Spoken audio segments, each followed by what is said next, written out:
C'est un métier passionnant. Il me correspond totalement.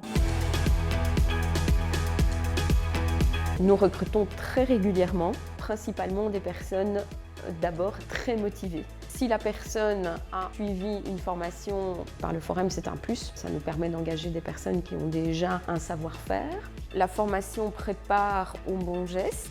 Il faut des compétences assez variées pour être ménagère. On ne se rend pas compte toujours du nombre de compétences qu'il faut pour bien réaliser ce métier.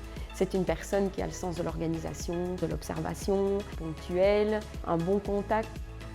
Le côté humain, on rencontre énormément de personnes. Ça devient une famille en fait. C'est un environnement très varié, donc c'est un métier qui n'est pas monotone. Physiquement, ce n'est pas un métier facile. Il faut être en bonne santé, il faut quand même un fameux sens d'adaptation. On s'adresse à des clients de milieux totalement différents.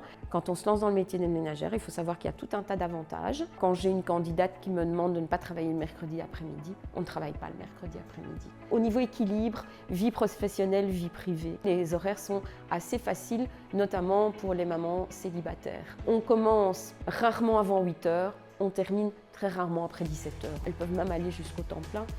C'est un métier aussi accessible à des personnes qui n'ont pas de qualification spécifique. Chez nous, en tant qu'entreprise d'insertion, on engage principalement des personnes qui n'ont pas leur CESS. Quand on engage quelqu'un qui a suivi la formation, on sait déjà que la base est là. Tout au long du parcours dans l'entreprise, les formations vont se succéder.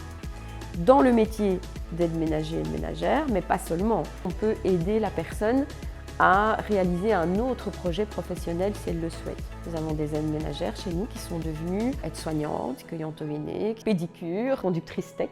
Comme il y a beaucoup de formations, des réunions régulières, il y a vraiment du contact. Donc ça permet vraiment à la personne qui est sans emploi, parfois depuis longtemps, et isolée chez elle, de recréer du lien. La personne qui vous téléphone, qui vous envoie un petit message en disant merci pour tout le travail que tu as effectué, tu es notre perle, c'est magique.